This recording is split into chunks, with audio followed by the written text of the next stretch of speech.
toye pona koyiba mboko te koboma yango te. D'ailleurs eloko kobomeza susu te po ese kufa. C'est indigne. Ezali maloba kobima na moto aza koloba etale mokonzi mboka. Maloba ya ndenge yewana, tu t'imagines? Lui ne pense qu'à ça. Alinga yiba nini comment bobimba? Patience ezalaka esika espoir ezali. Et l'espoir c'est tout ce qui reste quand l'homme a tout perdu. Félix a longé na étape ya promesse. A comme étape ya mentir. C'est des propos indignes, irresponsables, qui sont de nature à décourager. Même peuple, on a d'autres espoir. Et pas à Yomokos. Pour le petit peuple, c'est Koufa. Mais pour lui et ses conseillers, le Congo est un paradis. C'est une honte. Ah non. Mboke Koufa Chilombo. Et regardez-moi très bien dans les yeux, sans effet. Oh. Félix, c'est ce qu'il dit sans effet. Mboke Koufa plus irresponsable que ces discours-là, c'est mère. Félix, c'est quelqu'un qu'il faut juger, condamner pour ces propos-là. Il marche avec un esprit de mort. Yo, na cabinet, c'est vous,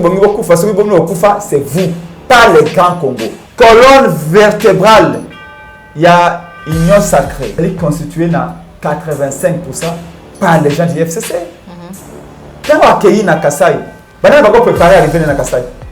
Évariste Bochab, Boanasse Foulouman, Ngoy Kassanj, Charles Koto la Pombe, Lambert Mende, Chokitondo. Les gens qui ont travaillé avec Kabila. Parce que Kabila n'a pas détruit le pays seul. Et vous dites aux gens, non, Ghana va reconstruire le pays. Donc c'est comme si Félix ne veut pas, enfin ne sait pas ce qu'il veut. Ben investisseur bakoya té.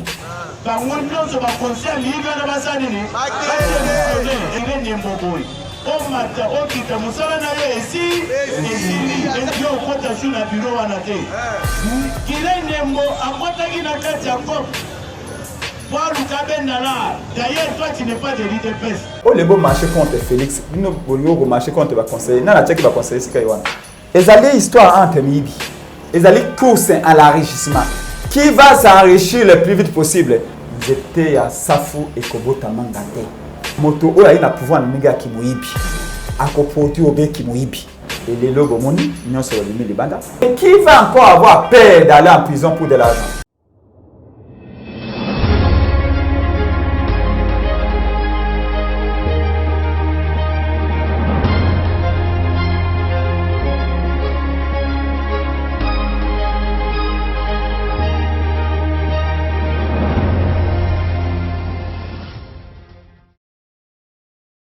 Boté na baignon sur aujourd'hui bakuya kolanda biso ngolmo lelo na kati ya la chaîne de vérité, plus clair télévision la chaîne de vérité.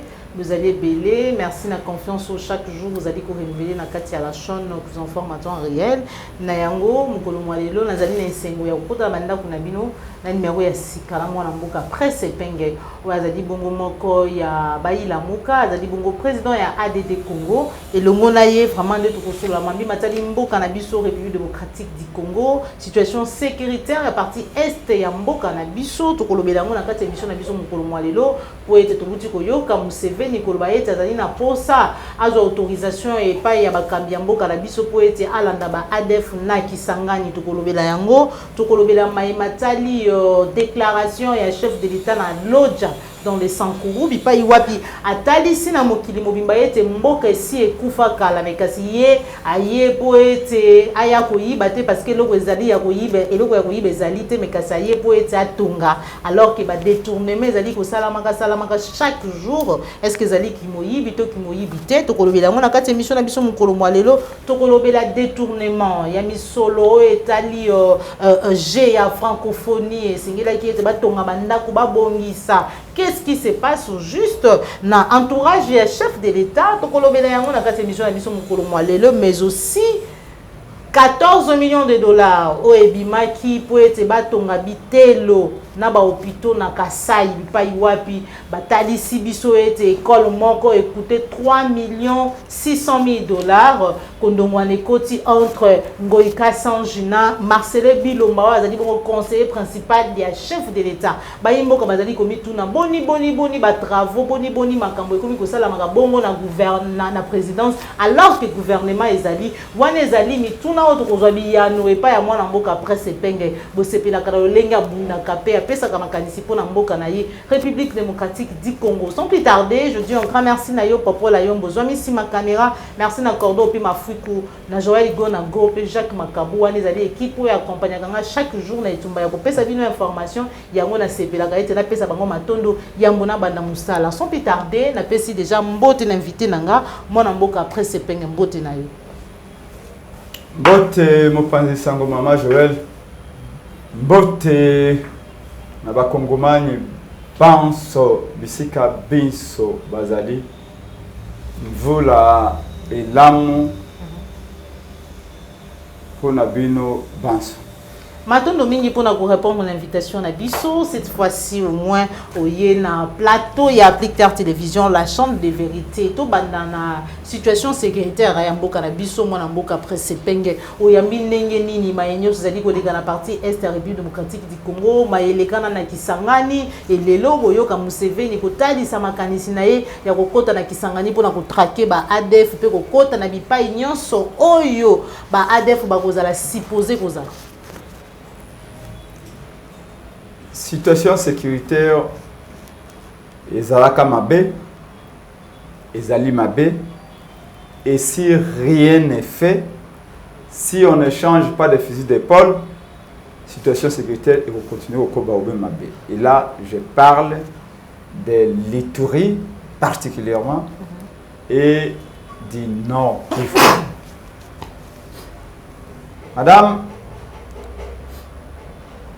biso na kati ya coalition la moka na kati ya lingomba na ya politique action pour la démocratie et le développement congolais de Congo na mokonzi ya mboka o ba Congolais ba ponoki ya solo Martin Fayulu tolobaki clairement était ba mesure oyo monsieur Chilomba zui pour na ko restaurer kimia na est ya mboka na biso et ali ba mesure ya mabe mais pour na ko qualifier ba mesure ya Chilombo mabe qui était ali mabe to ali na ba paramètres na biso to ali na ba éléments comparatifs ceux qui motonyo sur le loi qui na internet a beti programme à 100 jours il y a candidat à la mort na tango wana Martin Fayulu a comment na ba idée ya Martin Fayulu et la kenini. Je vais même prier les gens à suivre adresse à la nation. Il y a moi Martin Fayulu, il y a le 30 décembre 2021 oyo. Il y a tellement de vérités. Il y a tellement d'éléments à explorer. Il y a un rappel historique implacable. C'est ce qu'a été le Congo, ce qui est le Congo aujourd'hui et ce qui doit être le Congo. Malheureusement, Belé peut-être, Nangambo Kuna, moi après, que même ton pire adversaire, quand il parle, ce que vous voyez na miso bateau, que n'a dans la chambre na yo, si allez sikuna yoka. Parce que très souvent des vérités ne nous viennent pas de nos amis. Les vérités n'arrivent pas ou ne nous arrivent pas de nos proches. La vérité souvent vient de l'autre, dans l'autre sens, dans le sens de celui que vous appelez adversaire ou ennemi.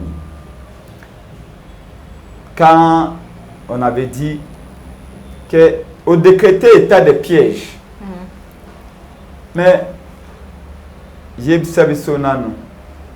au lobby que nous sommes en guerre, mais c'est Félix Chilombo. Mais cette guerre-là, c'est contre qui? Qui est notre ennemi? On ne peut pas combattre un ennemi que l'on ne connaît pas.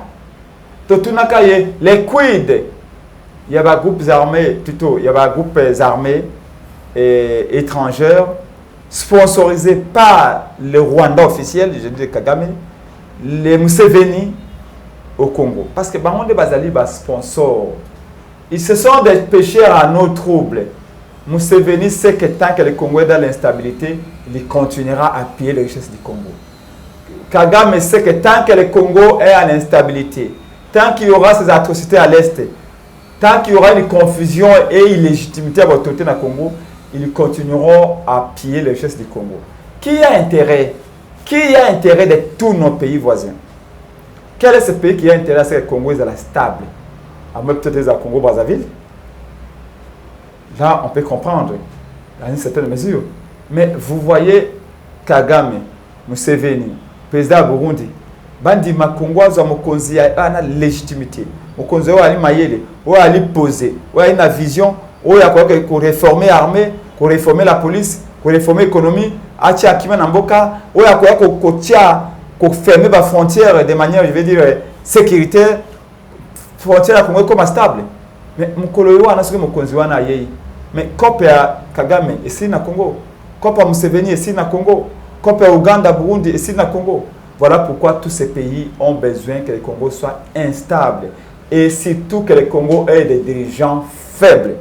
Donc, ma question est tout na ka tango yiwa na pona koloba.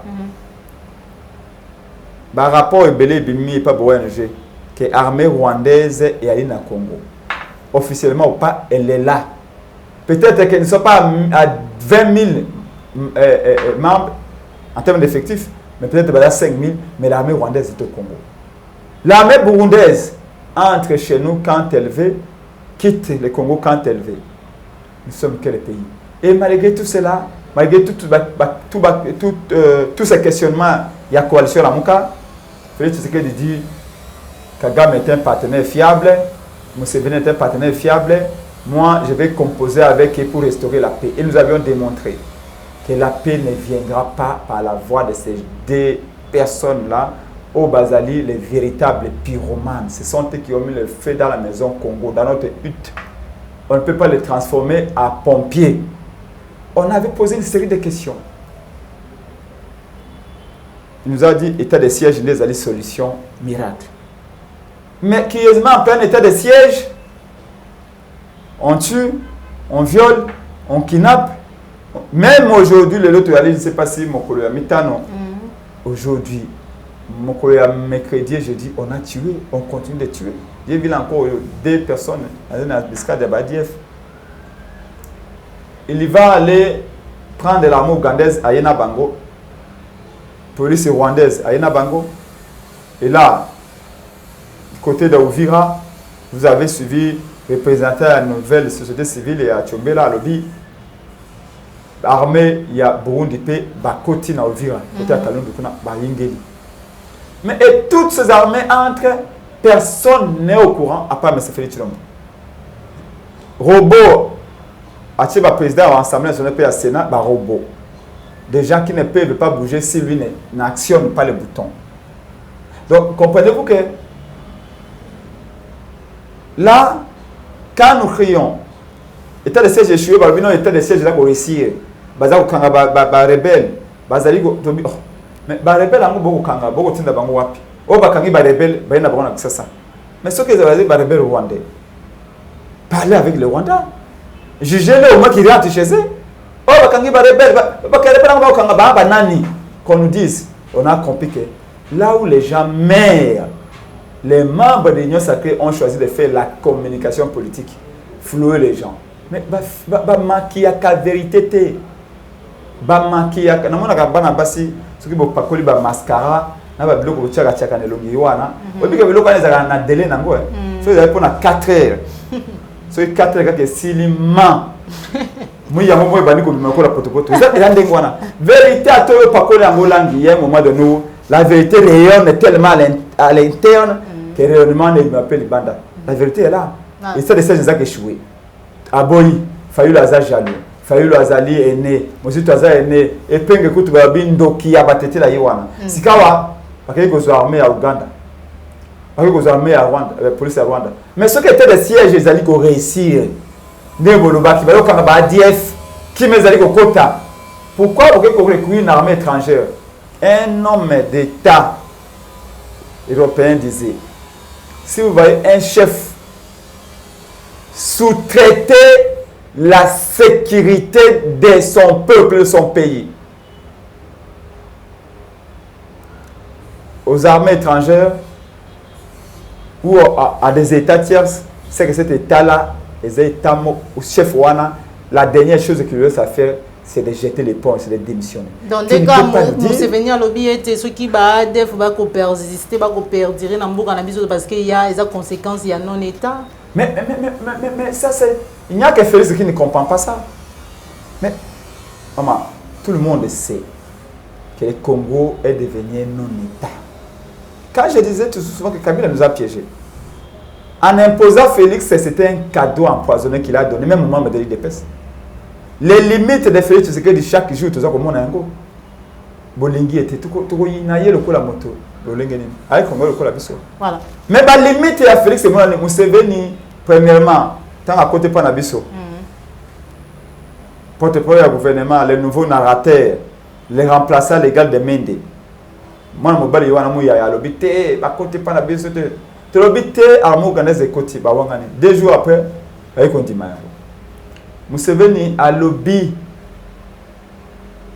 et pas na bango ete ye akobima siko na Congo te akobima na Congo be mokolo bitumbe kosila oh ba rebelle yo ana mingi baza sponsorisé kaka par les mêmes états parce que quoi pour non akolia yo akofula lo seul M. Félix Tshisekedi se contente ya ba collade na sourire parce que lui pense que tant ba déjà occidentaux baza ko sa ba collade na ye baza ko benga yo homologue.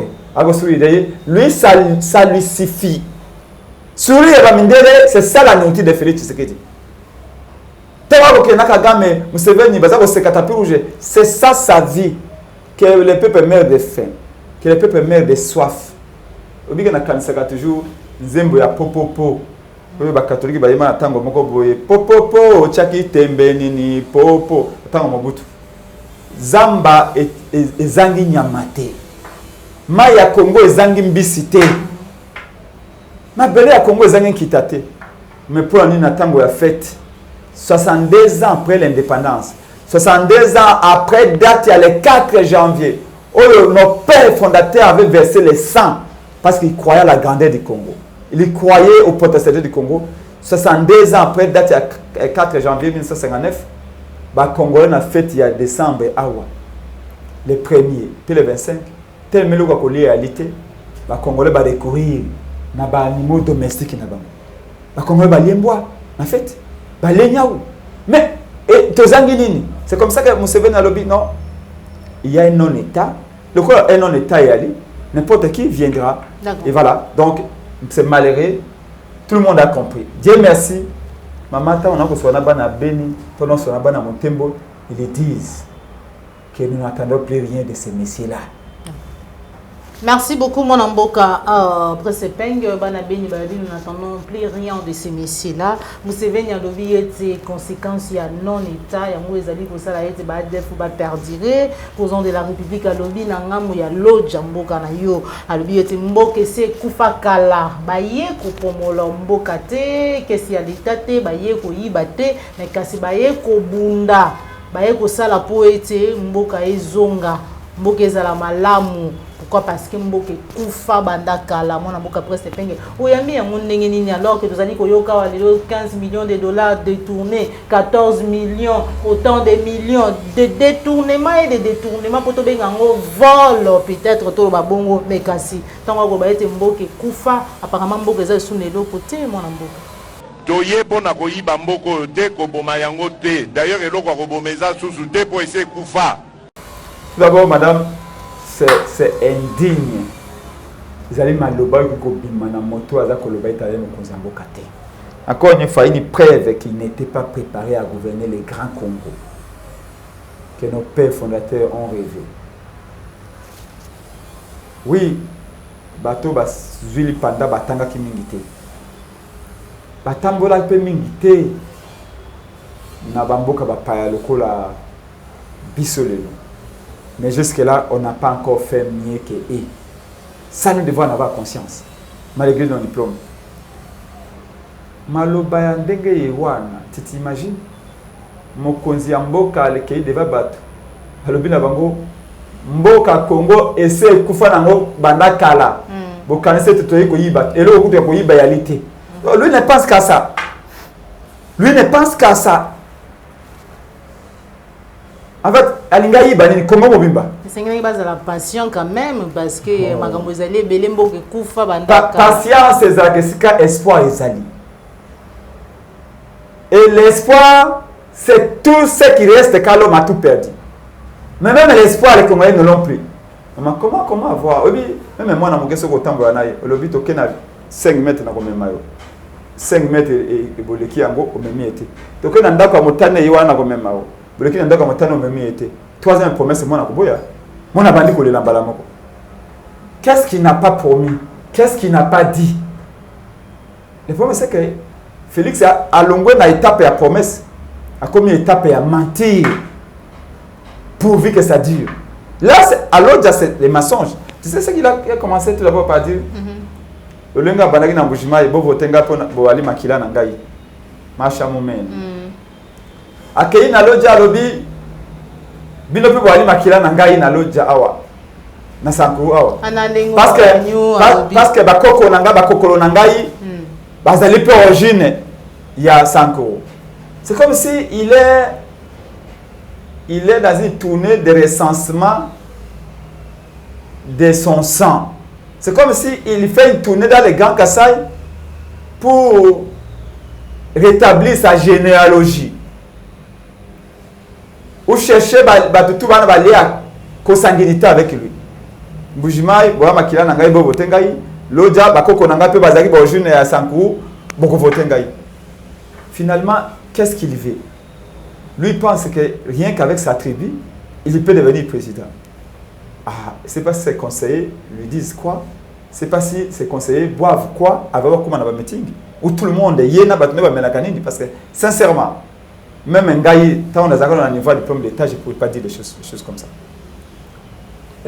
Donc, on estime que la vérité, le mal est profond, il y a des lotés. Je me rappelle d'un dirigeant, André Kimbuta, gouverneur à Kinshasa.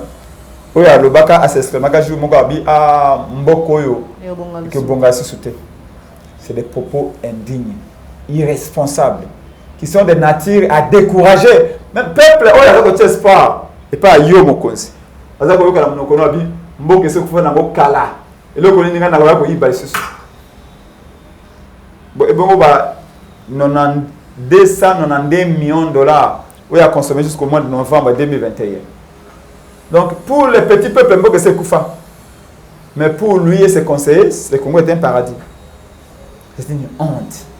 Je vous dis, le plus grand péché, la plus grande faute que Kabila ait commis, c'est d'avoir propulsé M. Félix Tshilombo à cette terre. Et rien que pour ça, Kabila ne peut pas être pardonné.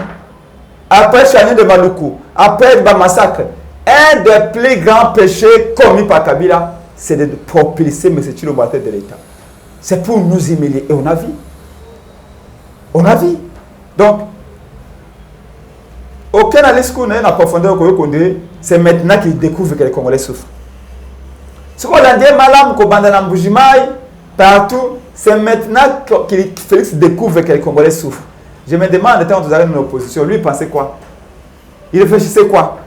Est-ce qu'il notait des choses? Parce que nous, on critiquait Kabila parce qu'on dit que Kabila a détruit les pays. Kabila a tué les pays, a pillé l'argent du Congo. Kabila a humilié des gens, a emprisonné des gens. Nous savions, et là, c'est Kabila à prendre dans les Congolais.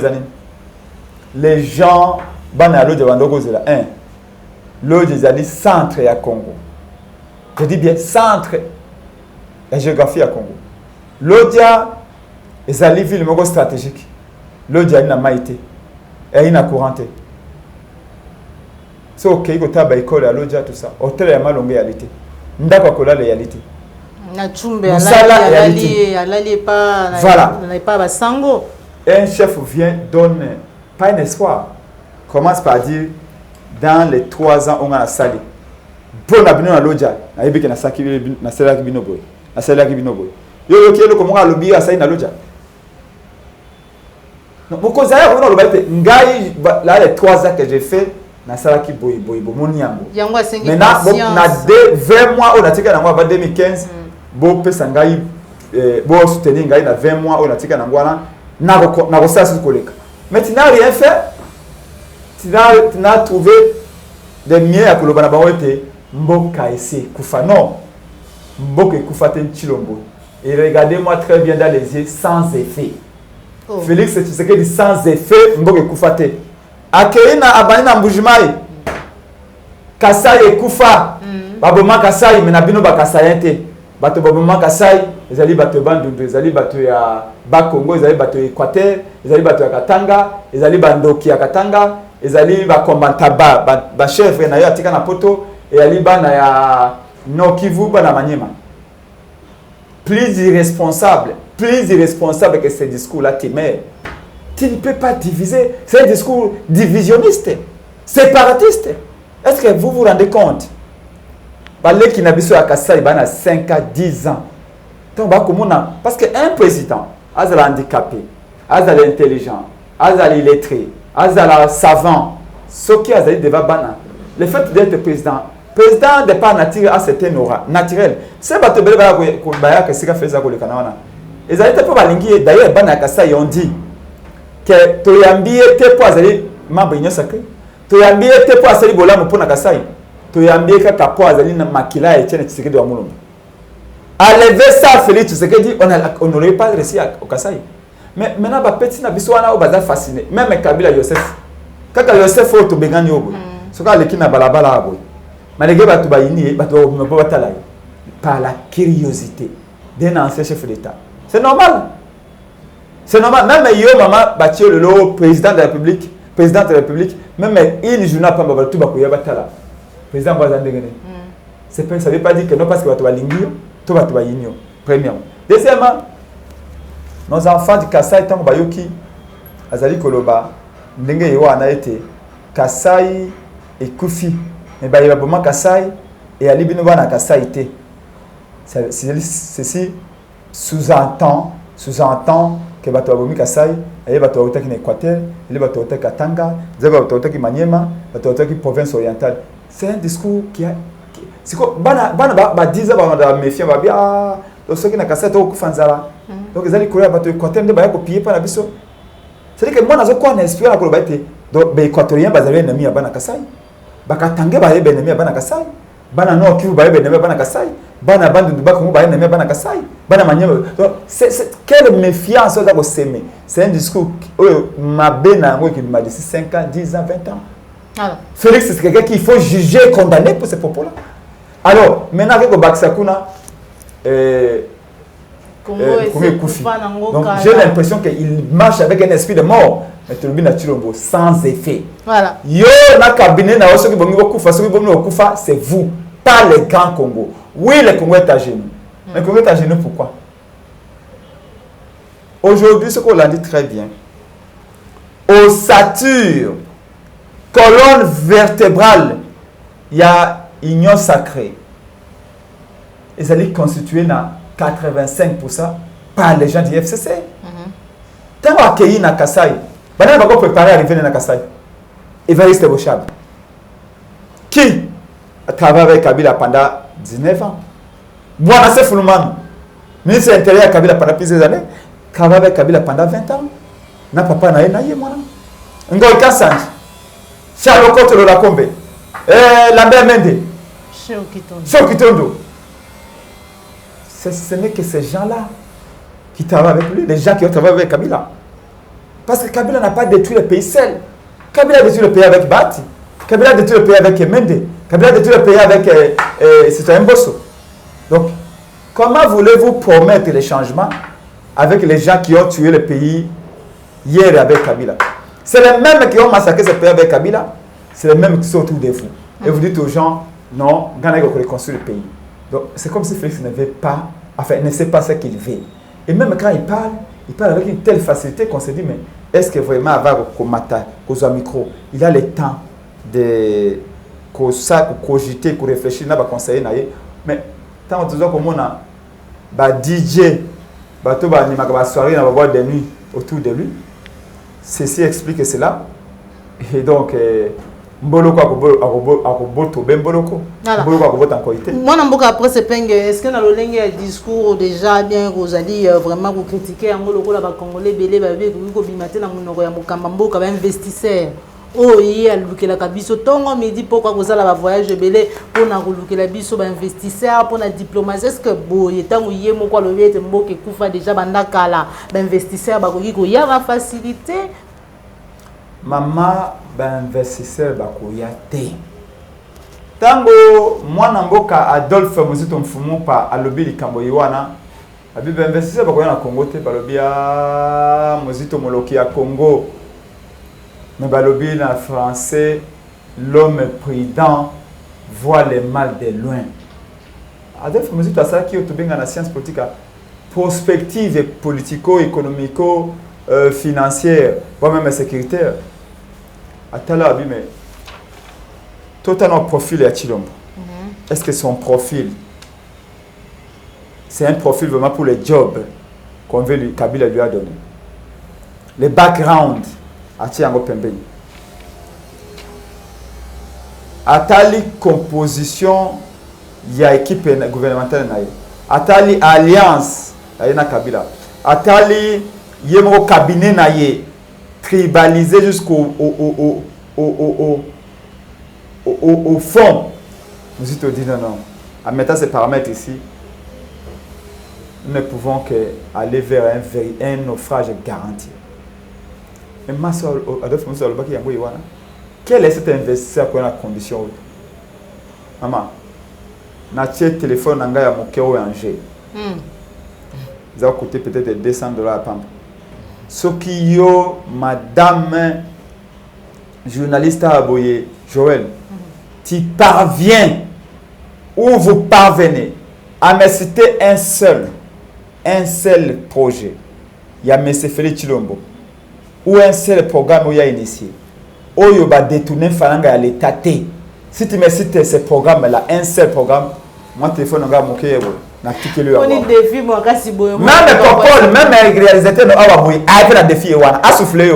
Dans dimanche riche. Ma projet, il y a un projet pour commencer par 100 jours. Sur les genoux. Même la francophonie. Projet Nino Félix à concevoir, à paix, à exécuter au Baïbimon à l'état. Tous les projets Baïbimon à l'état. Mais il y a un projet Moko Mama aux téléphones en anglais. La personne 3 secondes, même si 3 minutes. C'était un défi Makasi, moi, après ce pingue, j'ai à francophonie. DJ Tuyoyo, au représentant et chef de l'État, l'ongolien et bongawana pour na maimatali, surfacturation, détournement. Est-ce que j'ai à francophonie et c'est qui est ça la maya et pas na biso yo kene na mboka mususu te mo na mboka réaction na on a notango ko mona ba détournement au bon entourage chef de l'État et que apparemment sanction ya malonge ko zalati. Mais na constaté que peut-être réponse était projet Nino Chilombo va concevoir pas exécuter au Baïbi Mbongo à l'état. Bon, ça peut singa dans après mission dans son pas pour jusque là apparemment là noté. Dans ce téléphone de toute façon à tout le qui 10 ans et qu'ils a laté. Tout ce qu'il a initié Moïbe Zalaki. C'est à se demander ce qui va tourner au Bazaki tellement la planète tellement affamée que quand ils sont arrivés au Congo ils se disent maintenant course à l'enrichissement. Ils vont s'enrichir le plus vite possible. Mais je suis convaincu que Batona va baser au Baté. Ils savent que 2023 peuple a posé la table rasa. Peuple a posé la sans pitié. Non, mais c'est le Mbona Batunaye. Alors ils se sont dit, attendez, il faut qu'on y va le plus vite possible. Et le plus possible d'argent. Madame Joël. Au Koyib Sama Kamboya, Chiyo Awa. Tu as découvert Kazali DJ.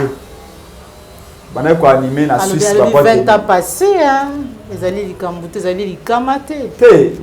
Na vie, maman. Ngai yambona comme gosa na mwana mboka chaloupa lokola chef du personnel après na comme responsable à marketing service département service qualité. En salaka compagnie de bosso en salaka na limité na première ezaki une société tabasicole. On doit bien enchaîner med. Mutu surtout à début. Au babenga nos faibles commencements. Oui. On peut être un étudiant, cause à DJ et qu'on coller ça. Nous ne disons pas tout ça. Mais à un moment donné, il faut qu'on y ait l'iboka tout la pili celui-ci l'a battu. Mais pourquoi tu as critiqué le fait qu'il y a un DJ? C'est pas que les DJ sont pas intelligents, non. Il y a des gens qui sont des licenciés et qui, à un moment donné, à l'ingénieur, ça, moi, viwana, parce qu'ils trouvent que c'est bon. Il y a des gens qui sont éminemment intelligents, qui ont l'obéi, même un professeur d'université qui dit, bon, il y en a ça, moi qui DJ. C'est normal. Mais Quand la personne gère mal, c'est là où nous commençons à chercher ses origines lointaines. Avec en gros, dans la science politique, le déterminisme historique. Moto oyo azali koyiba lelo nanzela. Pour chercher l'explication pourquoi ça koyiba. La science voudrait que nous puissions également établir et ce qu'il y a outil. Azaki na famille nini. So moni ba criminologue mingi basaka bilo kwa ndengwana. Auti na famille nini. Moi moto oyo ako maltraiter moi sinaye. Ako beta moi sinaye. Ako manquer respect. Ako finga facilement même devant bateau. On a envie à se demander si papa na maman naye.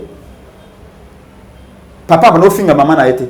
Parce qu'un enfant qui voit son père tabasser sa mère, violer sa mère, la blesser, tout ça, l'enfant a tendance à reproduire parce que lui trouve ça normal. C'est comme ça qu'on se dit, mais est-ce que ce DJ là a mal géré l'argent? C'est pas parce qu'elle est dans la boîte de nuit, avant de peut-être que la drogue dans la boîte de nuit, c'est quand on a dit DJ et tout ça, on se dit, mais c'est peut-être des comportements là. Donc avant qu'on ne mette pas sur la haute responsabilité, il essaie également de faire des études pour savoir est-ce que vraiment Moutouana a eu un milieu européen azaki normal. C'est cela. Maman, tu as condamné Batounyos. Le but quand même il y a ceux qui sont en Suisse, ceux qui sont en France, ceux qui sont aux États-Unis comme la whisky naïe, c'est normal. Tu as condamné la caméra.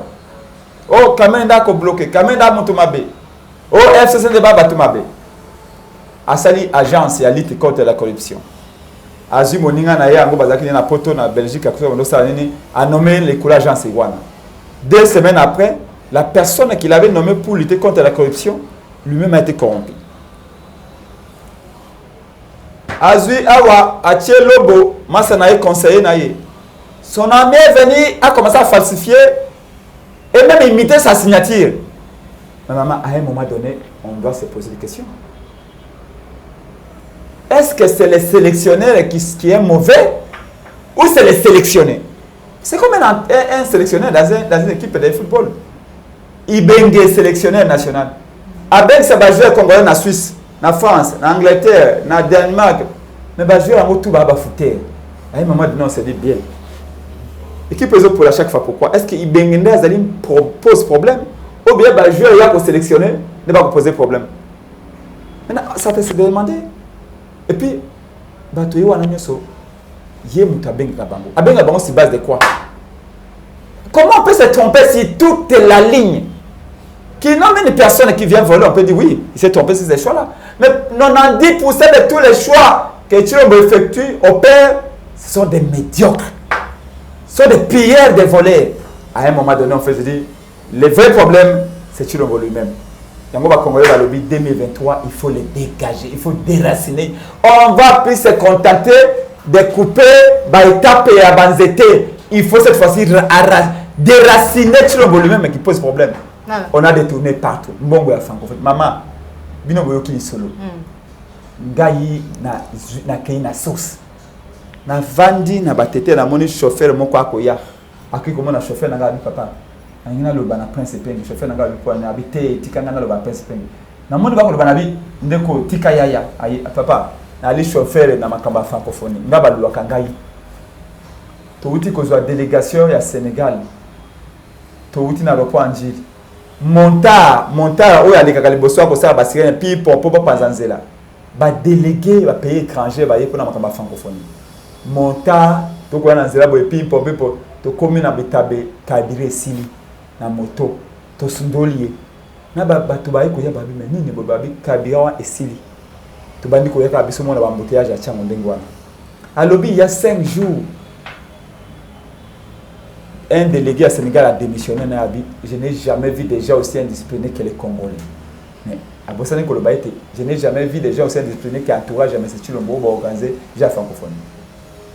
Papa Prince, oh toi qui m'y limbo kabondeni, mais tout comme balé.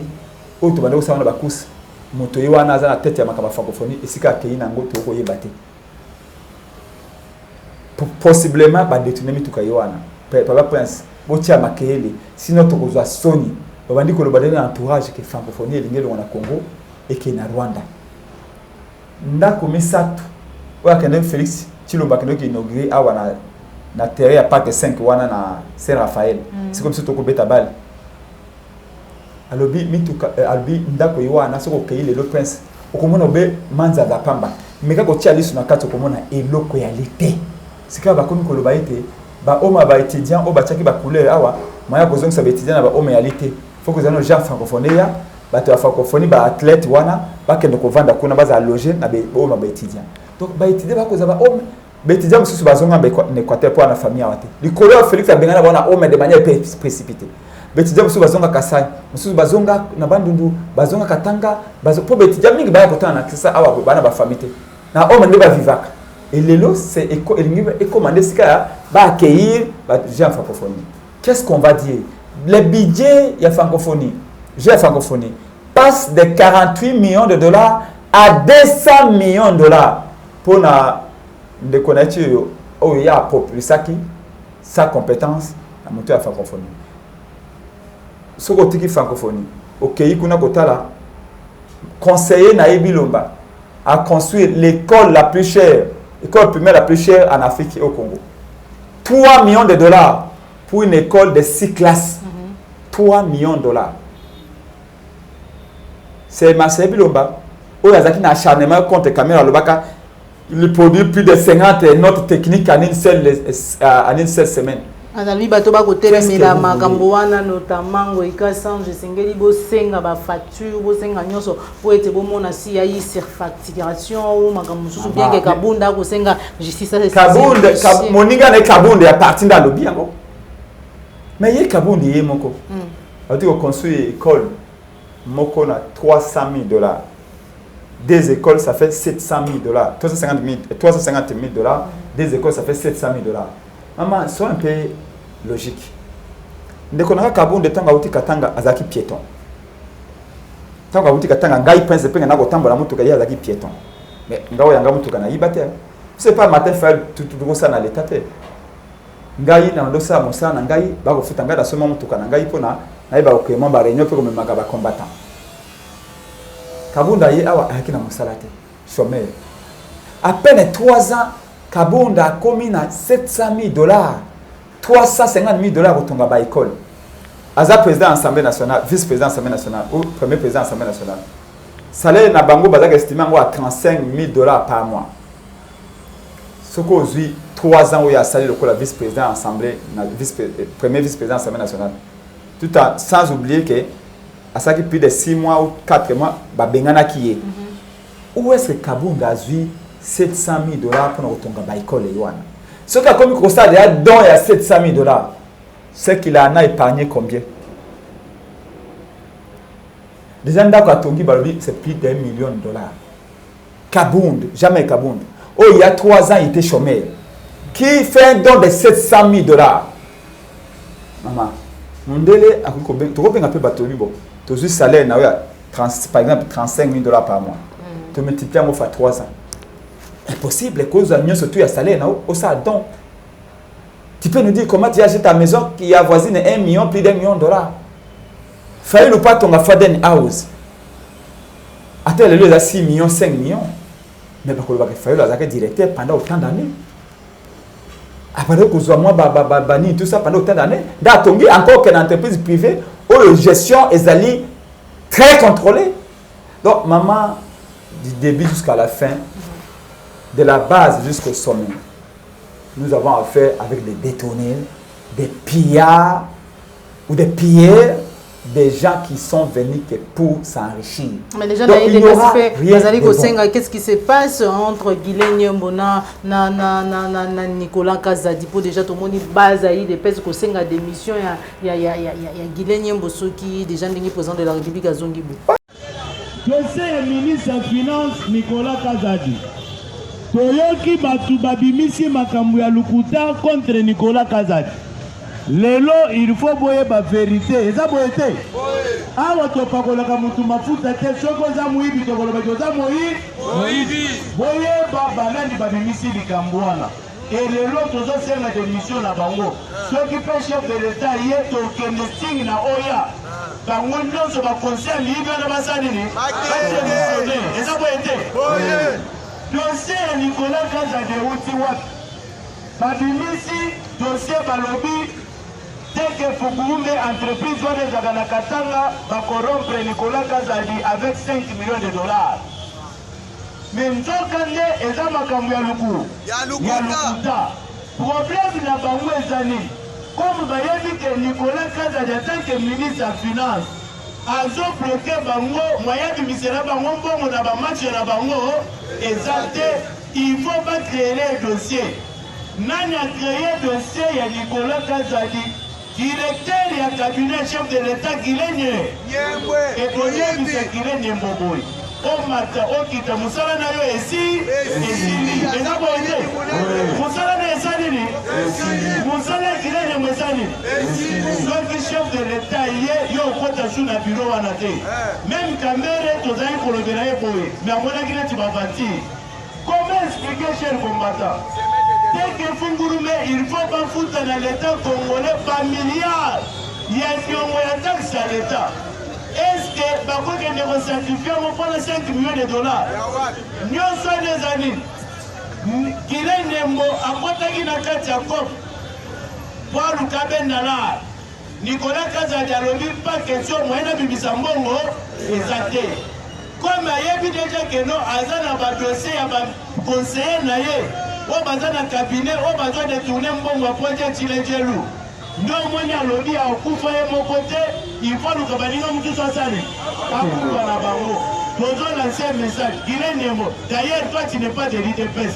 Le lobby qui va marcher contre le conseiller Félix Tshisekedi. Mais papa, au lieu de marcher contre Félix, nous devons marcher contre le conseiller. Non, la Tchèque va conseiller ce qu'il y a.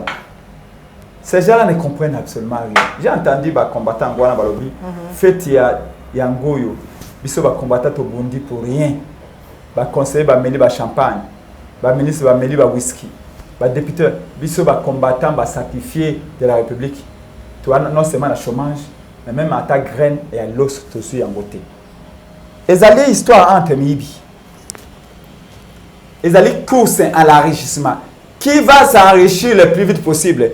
Parce que 2023, le peuple a barré des personnes là, n'a pas judiciaire. C'est tout simplement ça. La situation aujourd'hui à l'IDPS, c'est qu'il faut voler le plus vite possible. Les Kabyles sont volés, nous devons voler. Rien n'a changé. C'est du kabylisme, c'est la continuité. Rappelez-vous, maman, il y a 3 ans, quand on a mission, on a le bac à Nawete. Nous étions à Safou et Kobota Mangate. Moto oya matina nzete ya lidame akokita na nzete ya tondolote obe nzete yo mati obe yangwande okokitela moto oya ina pouvoir na minga kimuibi akopoti obe kimuibi moto oyo ayina pouvoir pona ko s'enrichir lokola régime achilombo oboye bakosala manso pona ba s'enrichir po eloko bayebe ya li tricherie bako reproduire obe tricherie baye ba maquiller bino ba saupoudrer bino ba caresser bino balobi to un état de droit to kangi ba miibi to kangi on vous avait dit c'est un arrangement et les lobo moni nyonso ba bimi libanda akekuna lobi na tchaki mbongo ya Tilengelou na ko visiter banzela ce qui va détourner ba okena boloko mais qui va encore avoir peur d'aller en prison pour de l'argent qui parmi ces gens là oya kena prison pe azong sin falanga oya yibaki personne. Il va condamné pour 2 ans. Quelqu'un me disait là que VK, Vital Kamera, le baki na moi sina bi, t'en fais pas à la calme. Na ko ça 2 ans te na ko bien. On est à l'aise. Ba bi moyibi moko na ko cité Kombote. Tant ba mission na makala, tant ko yana nzela wana akomi na station ML et pas ba Romain, ba Chege. Azui faranga muta na prison. A sopi franc congolais. Bana accès à bi bala ya pomité. Mokozi buba lokoti. Après moko a retourné mais yaya. Mais oh mutauti na prison ndako bakela biso mbongo boy. Merci beaucoup. Ouais, na mato ya koyoka. Ayoka. Ouais, na miso ya komona. Amona. Isikatilo bako mema biso. Na tondi botondi mama. Na boyi ba yebanga na la tribaliste na zali ene. Vérité yango yiwana. Merci beaucoup, mon amboka presse penge pour nous répondre à l'invitation à biso. Mais tous les alaki en Gabia, les alaki bongo ya mon amboka presse penge. Ou azali bongo moko ya Lamuka, ya bayi Lamuka, président ya ADD Congo. Tout ce fait là qui nous colomolelo. Kosolana et mambi matani mboka na biso République démocratique du Congo. Situation sécuritaire, politique et sociale ya mboka na biso République démocratique du Congo. Dès to kutani bongo mbala ya sima mekasi ya mboto kabona na ye. To kozwa numéro ya téléphone na ye pour na bayi c'est que là vous partagez un mécanisme en boca c'est pas le numéro de téléphone. Merci ma sœur, merci madame la journaliste. Oyangai allo Singapore Pepe Ali 0 enfin plus 243 85 324 73 00 plus 243 85 324 73 00. Pour les avis et considérations, maman, les Congolais doivent arrêter de se diviser. Nous devons encourager les ethnies du Congo à vivre en harmonie. Il n'y a pas de Luba, il n'y a pas de Batetela, il n'y a pas de Bayaka, il n'y a pas de Mangala, de Swahili, de la Congo. Nous sommes un seul peuple. Le 4 janvier, date décisive, date historique. À Bako, à Lubaka, 300 morts. Autorité coloniale, à Lubaka, 49 morts. Mais peu importe, il y a eu des Congolais. Nos pères fondateurs qui ont fait offrande de leur vie pour souder le Congo, cimenter l'unité du Congo. Papa Bo Moko Mobutu Aloba. Non, mais papa Zaka Moko, papa Zaka Beli. Moumoué Ekolo Bo Moko. Et les lots, on veut nous diviser pour un pouvoir qui est en train de transformer le Congo en un véritable foutoir. Ceux qui bolobi balobi kosubi mabe. Ceux qui bosali babi boza mabe. Non, les Congolais 3 ans après, chacun de nous, devant sa conscience, peut comprendre que est-ce que là où on va, tout que la direction à madame, tout direction à Mabé. J'en appelle à l'unité de ce peuple, comme le président l'avait dit. Seule l'unité peut amener ce pays vers le développement. Cette unité peut amener ce pays vers le développement. Malubaya Mwanamboka Presse Penge de Kutani Bongombala Sima. Merci na Jacques Makabou, merci na papa Alphonse Sala, papa Laurent Bongonza, na Bossanité Jean de l'Ouest, de Dominique Sanal, na Bayonso. Vous allez soutenir plus la télévision de près ou de loin. Christian Bopati le référendum. De Kutani Bongombala Sima. Merci na papa la yum de Ozomaki Sima caméra. De Kutani Bongombala Sima. Ce qui nous colle à la télévision. Au CP de l'émission, likez et partagez. Les amis, comment ça n'a été que s'abonner à la chaîne de vérité, Éclair Télévision, la chaîne qui vous informe à temps réel. Au revoir.